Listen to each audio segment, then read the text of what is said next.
Hi, how you doing? Welcome back to the channel. Hope you had a great weekend. Now, there was a brilliant photo of Dan Walker kneeling before Roy Hodgson on Match of the Day this weekend. This is the correct procedure when addressing Sir Roy. But it's not just on TV where that happens, it's the same here.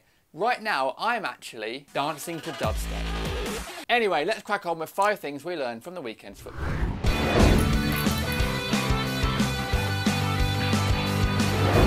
Right, before we start, I know there hasn't been many songs on the channel recently. A lot of you have been asking for more songs, but there are some coming, so stay tuned for that. But the reason there hasn't been many is because I've been doing a lot of other work, and that's included interviewing Gary Neville, although I can now put to bed rumours that I'm going to be Jamie Carragher's replacement on Monday Night Football. I was just too expensive.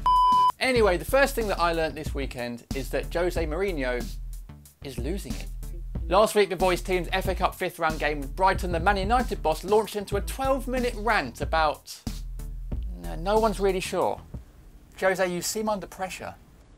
I'm happy with what I saw in my players after the match. I'm happy that people was sad, that people was frustrated. I'm really happy with... In 2013, out at Old Trafford, in the last 16, I was in the other bench. Well done. Well done. My decision to come here was based on the same thing. I could be in another country with the league in the pocket, the kind of league that you win even before the league starts. It's like your boss asking for that report, or your teacher asking for that homework, and you launching into a 12-minute rant about the meaning of life or something, just to deflect from the fact that you haven't done the work. Jose has a history of weird outbursts to the media, but I'm starting to think that this might actually be the end for him. For a start, look at the stress he's under at Man United right now. It's so bad, it's turned his hair grey. This was him just last week. Although that's not just him, to be fair. It's every football manager that seems to be under stress. Pep Guardiola had hair when he joined Barcelona.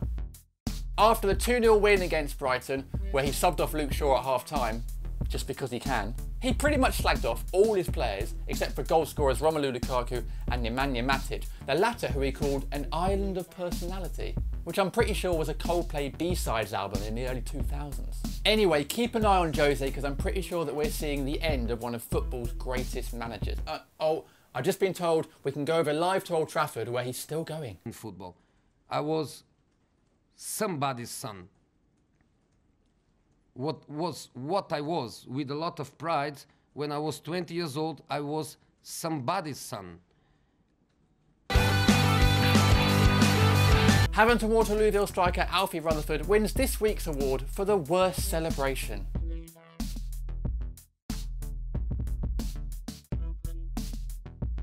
Well done, mate.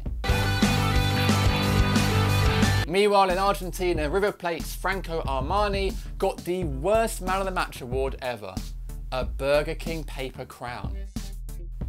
I can only imagine what they give out for Player of the Year.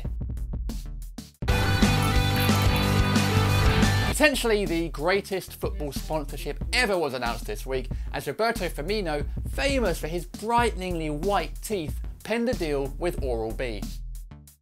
Brilliant stuff. I can only imagine that Luis Suarez is livid after years of trying to get that sponsorship.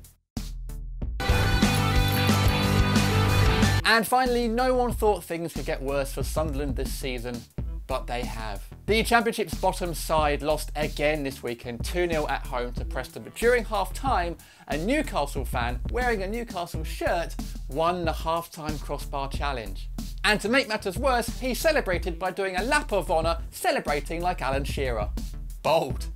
Right, that's it. Thanks for watching. Comment below with what you learned from the weekend's football. Drop a like on the video if you enjoyed it and you like this series. And if you haven't yet, subscribe to my channel for weekly football silliness. Shout out to Eric Hotspur for hitting the little bell and joining the notification squad.